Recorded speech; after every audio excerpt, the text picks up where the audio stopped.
Este é o terceiro vídeo da série sobre arredondamentos e aproximações. Nos dois primeiros vídeos, a gente descreveu regras de arredondamento, em particular a regra que é ensinada no ensino fundamental e a regra que é apresentada nas normas técnicas brasileiras. Neste vídeo, eu vou tentar responder a seguinte questão: mas será que precisa mesmo tantas casas? Não basta duas? Não basta uma só? Que diferença faz?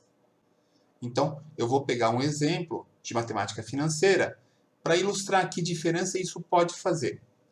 Ao dar o exemplo, eu vou aproveitar para apresentar alguns conceitos, os conceitos de erro absoluto e erro relativo, que vão ser os critérios que a gente vai usar para fazer comparações.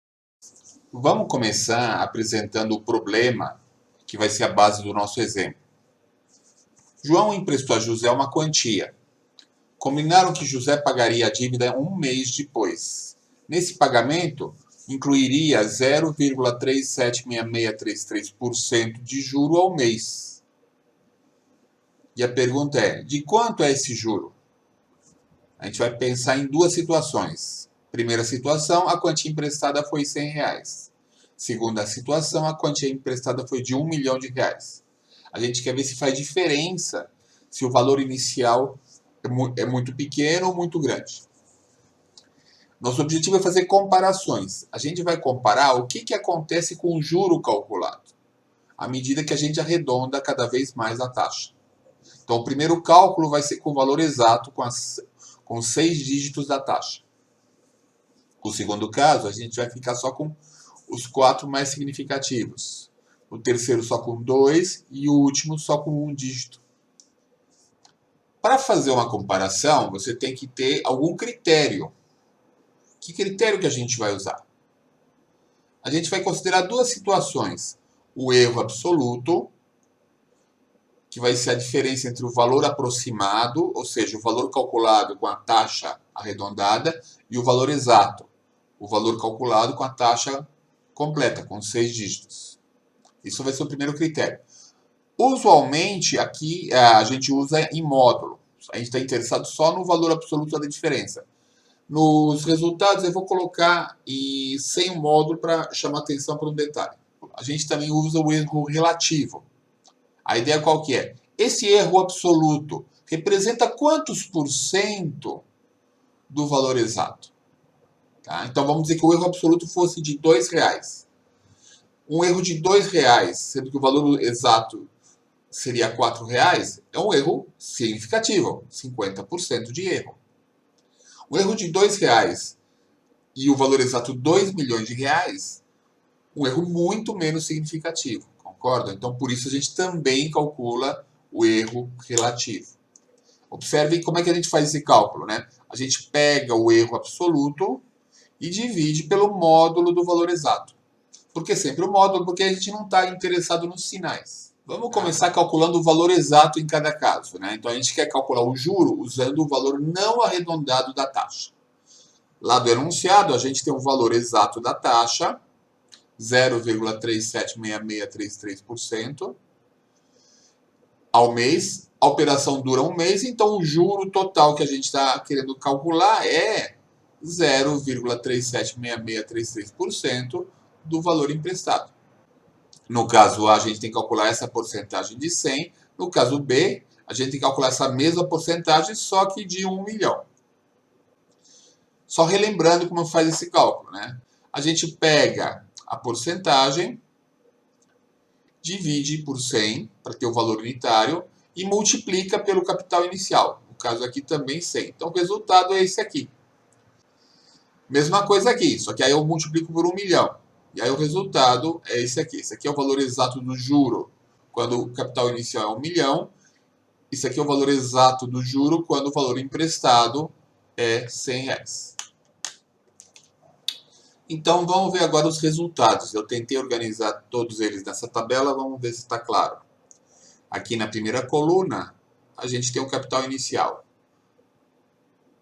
A situação A era R$100, a situação B, R$1 milhão. Na segunda coluna, a gente tem o cálculo do juro exato. Nesse caso, a gente usa esta taxa de juro, que é a taxa exata, com 6 dígitos. E aqui estão os resultados. Se o capital inicial é R$100, o juro a ser pago vai ser de pouco menos de 38 centavos, 0,38 de real.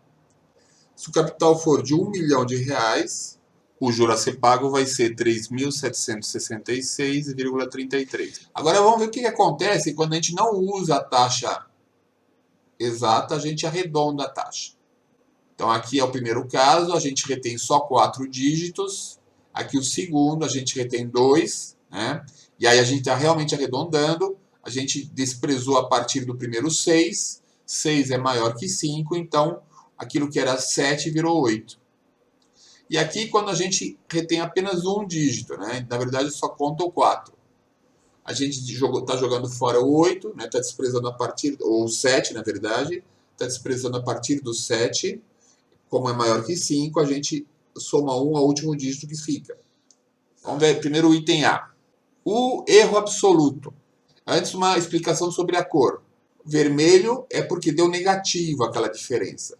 Preto é porque deu positiva. Nesse primeiro, a gente está substituindo a taxa por um valor menor do que deveria ser. Então, a gente está fazendo uma aproximação pela falta. A gente está cometendo um erro por falta. Esse sinal negativo quer dizer isso. Nesses outros dois, a gente está substituindo a taxa por um outro valor que é maior do que deveria ser. Então, a gente está cometendo o erro por excesso. Para nosso problema, isso não faz muita diferença, mas é interessante ter isso em mente em algumas situações. Então, se o capital inicial é 100 e a gente retém 4 dígitos, o erro vai ser menor, vai ser da ordem de 1 milésimo de centavo. Se a gente retém 2 dígitos, o erro chega perto do meio centavo, também bem pequeno. Se a gente retém um dígito só, aí o erro está chegando perto dos 2,5 centavos. Então tudo parece muito pequeno. Vamos ver agora em termos de porcentagem. Com 4 dígitos, o erro é menor que 1 centésimo de porcentagem. Com 2 dígitos, o erro é menor que 0,9%. Com um dígito só, o erro está na ordem de 6%. Agora vamos ver quando o capital inicial é bem maior, R$1 milhão. Primeiro vamos ver as porcentagens. Nessa segunda situação, os erros percentuais são iguais aos da primeira. Então, agora vamos ver os erros. Retendo 4 casas, a gente tem um erro de 33 centavos. Retendo 2 casas, a gente tem um erro de R$33. Se a gente tiver uma casa só, pula para R$234. Em termos percentuais, se mantém, né? Porque aqui, o aumento no erro absoluto corresponde também ao aumento ao valor exato. Então, a proporção se mantém. Tá? Então, o que a gente pode concluir? Primeira coisa, quanto menos dígitos a gente retiver, maior vai ser o erro.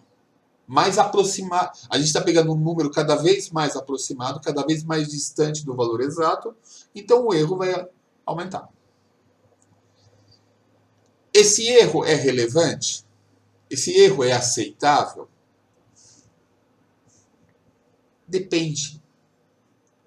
Depende do problema. Um erro de menor que milésimo de centavo é totalmente aceitável.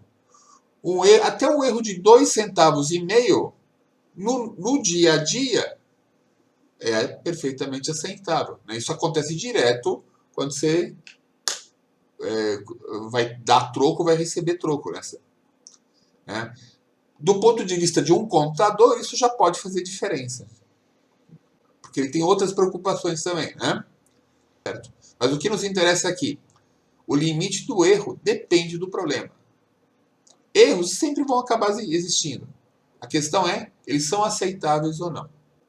Os erros sempre vão acontecer e o cuidado que a gente tem que tomar é em adotar uma série de políticas de maneira a evitar que eles cresçam demasiado. Ele surge na primeira medida, na primeira observação. À medida que a gente vai processando aqueles números, a tendência é o erro ir aumentando.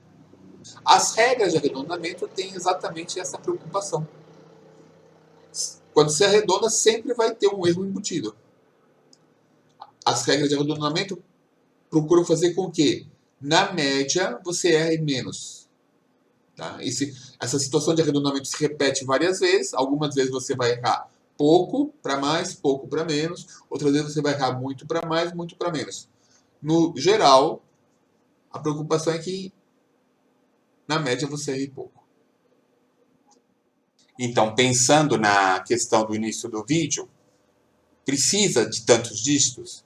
A resposta é depende do teu problema. Agora, você precisa saber trabalhar com isso. Você precisa saber poder estimar o erro que você está cometendo. Essa é a questão. No próximo vídeo eu pretendo dar um exemplo no mesmo espírito, mas agora um exemplo de física. Se gostou, compartilhe. Se tem dúvidas, se tem sugestões, coloque nos comentários. E até a próxima.